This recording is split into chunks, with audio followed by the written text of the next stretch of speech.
Mention कर रहे हैं कि ये जो रुझान आ रहे हैं ये बदलते रहेंगे। जैसे हमने पहले देखा कि भाजपा लीड ले रही थी, फिर कांग्रेस ने लीड ले ली, अब कांग्रेस लीड लेती हुई नजर आ रही है। लेकिन यहाँ पर जुब्बल कोटखाई में भाजपा के चेतन सिंह बरागटा लीड लेते हुए नजर आ रहे हैं। और जुब्बल कोटखाई वो क्षेत्र है जहाँ से तमाम जो यंग लीडर्स हैं कांग्रेस पार्टी के, निकम भंडारी, यदुपति ठाकुर, ये इन लोगों की नाराजगी कांग्रेस पार्टी में देखने को मिली थी। और कहीं ना कहीं ये नाराजगी कांग्रेस पार्टी को ऐसा लग रहा था कि भारी पड़ सकती है। तो जुब्बल कोटखाई से एक बड़ा अपडेट है, चेतन सिंह बरागटा आगे चल रहे हैं। अब जी बिल्कुल बिल्कुल जासमीन, अगर हम देखें चेतन बरागटा, क्योंकि चेतन बरागटा क्या था कि नरेंद्र बरागटा के बेटे स्वर्गीय और बड़ा कद्दावर चेहरा नरेंद्र बरागटा का बीजेपी में, लेकिन उनके निधन के बाद जब उपचुनाव हुआ 2021 में चेतन बरागटा को टिकट नहीं दिया बीजेपी ने, निर्दलीय लड़े, काफी अच्छा रहा, लेकिन बीजेपी की उम्मीदवार जो वहां से थी उनकी जमानत जब्त करवा दी, भले जीत नहीं पाए हो और कांग्रेस के खाते में सीट चली गई थी। लेकिन अब कांग्रेस के लिए मुश्किलें, देखिए नादौन से आ गई है सुखविंदर सिंह सुक्खू, कांग्रेस के ये उम्मीदवार आगे, कांग्रेस का ये बड़ा चेहरा आगे जो सीएम पद की रेस में भी काफी आगे माने जाते हैं। सुखविंदर सिंह सुक्खू यहां से आगे चल रहे हैं। हालांकि बड़ी मुश्किल इनके सामने सीट पर नहीं थी, लेकिन राहत की बात रुझानों में आगे चल रहे हैं सुखविंदर सिंह। और नादौन ही की हम बात करें तो देखिए दूसरा ग्राफिक्स हमारे सामने, जहां बीजेपी विजय अग्निहोत्री, बीजेपी के उम्मीदवार, बड़ा चेहरा बीजेपी का, वो इस वक्त पीछे चल रहे हैं नादौन से। तो तस्वीर पल पल बदल रही। सुदेश, अगर हम बात करें, अब देखिए बीजेपी इस वक्त 32 सीटों पर बढ़त बनाए हुए, एक सीट बीजेपी की तरफ और गई है और कांग्रेस इस तरह से 36 सीटों पर अभी भी रुझान में बढ़त बनाए हुए, यानी ये आंकड़े अभी भी आगे पीछे होते रहेंगे। बिल्कुल बिल्कुल पल पल तस्वीर बदलेगी, लेकिन ये चेहरे दिखा रहे हैं आपको, कहीं पर उदासी है तो कहीं पर चेहरे खिले हुए नजर आ रहे हैं। कांग्रेस के लिए नादौन से भी राहत की खबर है। ये देखकर जब अपनी साख बचा पाएंगे तभी तो सत्ता का स्वाद चखेंगे। सुखविंदर सिंह सुक्खू हैं जो कांग्रेस के नादौन से आगे हैं, लेकिन विजय अग्निहोत्री पर फिर भरोसा जताया था बीजेपी ने, लेकिन अग्निहोत्री फिलहाल रुझानों में तो कोई कमाल नहीं कर पा रहे बीजेपी के लिए कि कमल खिलाए। यहाँ पर बड़ा चेहरा था उनके सामने, बड़ी चुनौती, लेकिन बहुत दिलचस्प खबर जो जासमीन ने हमें दी वो जुब्बल कोटखाई है, एप्पल बेल्ट है, बड़ा गढ़ है, लेकिन बीजेपी यहां पर क्यों चित हो रही है? उपचुनाव में बीजेपी के जबड़े से जीत ले गई। देखिए दरंग से भी इस वक्त बड़ी खबर आ रही है। आपको बता दें कि दरंग में भी बीजेपी पीछे चल रही। बीजेपी के उम्मीदवार पूरन चंद ठाकुर इस वक्त पीछे चल रहे दरंग से। और दूसरा ग्राफिक्स आप दरंग का देखिए, जहां पर दरंग से ही कांग्रेस के उम्मीदवार कौल सिंह इस वक्त आगे चल रहे हैं। तो क्या यहाँ पर बीजेपी के लिए टिकट बंटवारा बंटाधार वाला साबित हो सकता है? यहाँ पर पूर्णचंद ठाकुर को टिकट दिया, सिटिंग एमएलए जवाहर ठाकुर पर टिकट काटा गया और पूर्णचंद ठाकुर क्योंकि पिछले दफा 2017 में यानी कि निर्दलीय लड़े थे, अच्छा खासा वोट ले गए थे, तो उम्मीद जताई कि एंटी इनकम्बेंसी को भी हम यहाँ से काट देंगे और पूर्णचंद के सहारे कौल सिंह ठाकुर के करीबी हनुमान कहा जाता था, बार बार जिक्र करें। ये खिलखिलाता चेहरा बीजेपी के लिए राहत लेकर आए, बीजेपी के ही थे, लेकिन जब उपचुनाव हुआ, इनके पिता नरेंद्र बरागटा कैबिनेट मंत्री रहे हैं, लगातार जीत हासिल करते रहे 7 दफा, लेकिन जब उनका निधन हुआ उपचुनाव में बीजेपी ने पता नहीं क्यों इनका टिकट काट दिया, नाराज हुए, निर्दलीय लड़े, लेकिन जीत तो नहीं पाए, लेकिन बीजेपी का पूरा खेल बिगाड़ दिया। बीजेपी उम्मीदवार जहां उतारी गई थी उनकी जमानत जब्त करवा दी थी चेहरे ने और कांग्रेस के पास सीट चली गई थी, लेकिन अब फिर से घर वापसी के बाद देखिए परिणाम बाद में आएगा, लेकिन रुझान कह रहे कि जुब्बल कोटखाई क्या फिर बीजेपी के खाते में जाएगी। चलिए मैं 2-3 सीटों का नाम दे रहा हूं, आगे हम ग्राफिक उनके प्ले करेंगे, टीम जरूर ध्यान दे। लाहौल स्पीति और इसके साथ साथ शिमला ग्रामीण, कुछ आंकड़ों के साथ मैं नंबर बताऊंगा, लेकिन इस बीच आप टैली पर नजर डालिए। टैली पर इस समय नजर यह है कि एक बार फिर से थोड़ा आगे पीछे होता हुआ नजर आ रहा है। बीजेपी इस समय 32 सीटों पर रुझानों में आगे है, जबकि कांग्रेस 36 सीटों पर है। थोड़ा सा उलटफेर या कहिए कि थोड़ा सा आंकड़ा आगे पीछे हुआ, लेकिन फिर भी इस समय आगे कौन है? इस समय कांग्रेस आगे है। तो क्या कांग्रेस सत्ता में आने जा रही है?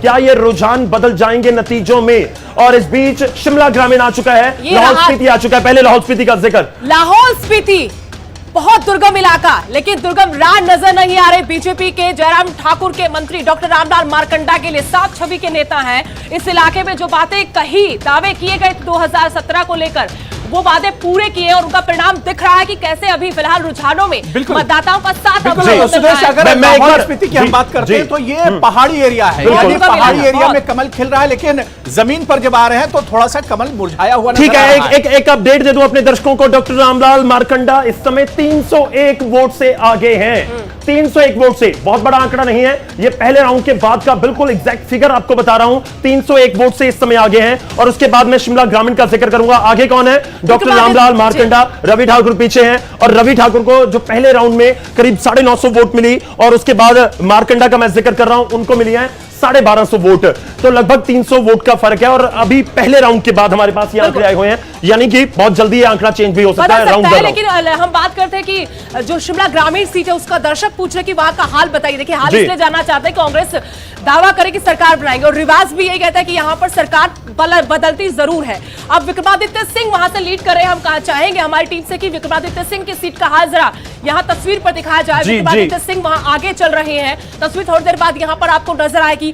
रवि मेहता है बीजेपी के जिला अध्यक्ष की यहां पर साख दांव पर लगी हुई है। बीजेपी के लिए यहां पर टेढ़ी खीर इसलिए है ये सीट क्योंकि ये गढ़ रहा है कांग्रेस का, वीरभद्र सिंह का इलाका है ये।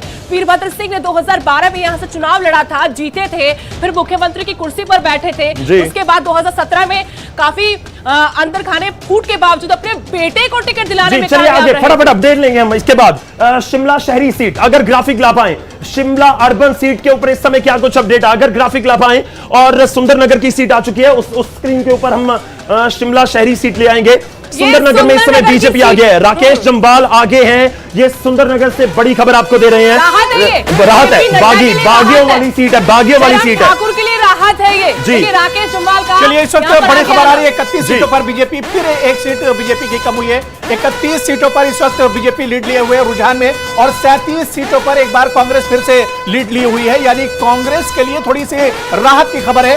एक सीट अभी घटी थी, वो सीट एक बार फिर से ऐड हो गई। अब 37 सीटों पर इस वक्त रुझान में बीजेपी बढ़त बनाए हुए है। तो पहले घंटे के रुझान में कांग्रेस इस वक्त आगे चल रही है। न्यूज 18 सबसे सटीक रुझान आप तक पहुंचा रहा है। 31 सीटों पर बीजेपी और 37 सीटों पर कांग्रेस। 37 से सत्ता मिल जाएगी, लेकिन 37 पर जीत हासिल करनी होगी। सीधा रुख करते हैं, जैस्मीन हाथ हिला रही है। Jasmine over to you. चार सीटें बताइए, जैस्मीन ओवर टू यू, अगर मेरी बात आ रही है। तो यहाँ पर बहुत सारी सीटों पर अपडेट आने शुरू हो गए हैं क्योंकि ईवीएम खुल चुकी है। जयसिंहपुर से आपको अपडेट दे रहे हैं, कांगड़ा में ये सीट पड़ती है और यहाँ से यादविंदर गोमा कांग्रेस पार्टी के लीड करते हुए नजर आ रहे हैं।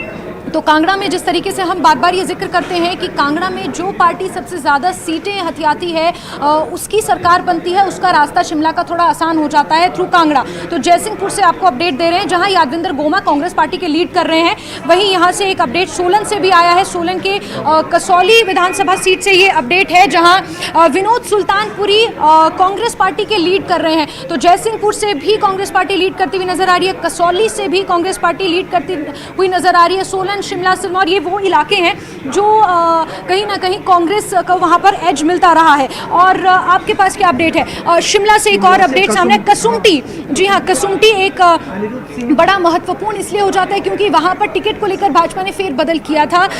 तो कसुमटी में यहाँ पर जो शिमला शहरी से लड़ते आए हैं मंत्री सुरेश भारद्वाज, उन्हें कसुमटी उतार दिया था अनिरुद्ध सिंह के खिलाफ, और अनिरुद्ध सिंह वहां पर लीड लेते हुए फिलहाल नजर आ रहे हैं। और क्योंकि सुरेश भारद्वाज पहले ही कह चुके हैं कि यहाँ पर मेरा जनाधार नहीं है, अगर कार्यकर्ता मेरे लिए काम करेगा तो शायद मैं यहाँ से लीड लूंगा। हाँ, ये जरूर बदल सकता है कुछ, लेकिन यहाँ से फिलहाल अनिरुद्ध सिंह मौजूदा विधायक के कांग्रेस पार्टी के वो लीड लेते हुए नजर आ रहे हैं। आपके पास जो अपडेट है उसमें किन्नौर का आपके पास वापस आऊंगा। इस समय बड़ी खबर है कसुमटी से, ये सीट बदल दी गई थी, अब समीकरण बदल सकते हैं। किनके लिए? बीजेपी के लिए। किनके लिए? मंत्री साहब के लिए। सुदेश, लेकिन नाराजगी बता रही थी कि क्या मुकाबला यहाँ पर होने वाला, हैट्रिक लगा देंगे क्या? रुझान कह रहे कि अनिरुद्ध सिंह यहाँ से हैट्रिक लगा देंगे, कांग्रेस की सीट है, लेकिन फंसा दिया अपने कैबिनेट मंत्री को।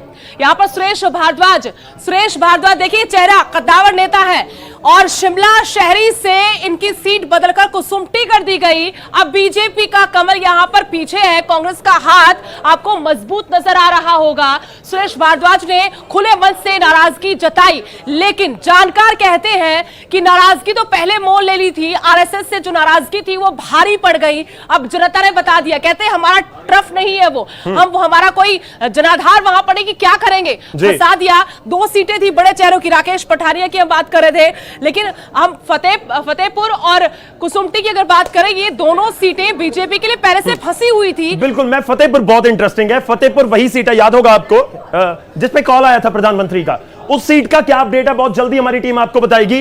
लेकिन मंत्री गिनिए कौन कौन पीछे है। मंत्री नंबर 1 मनाली से गोविंद सिंह ठाकुर पीछे हैं। मंत्री नंबर 2 सुरेश भारद्वाज कसुम्पटी से पीछे हैं। कुटलैहड़ से वीरेंद्र कंवर कुटलैहड़ से पीछे हैं। ये बड़े दिग्गज, ये जयराम ठाकुर की कैबिनेट के बड़े चेहरे, 5 साल तक जो राज किया बीजेपी ने, उसमें सत्ता संभालने वाले ये लोग जी फंस गए हैं, रुझानों में काफी पीछे हैं। हम जिक्र कर रहे हैं कोई आम चेहरे नहीं है कि 2017 में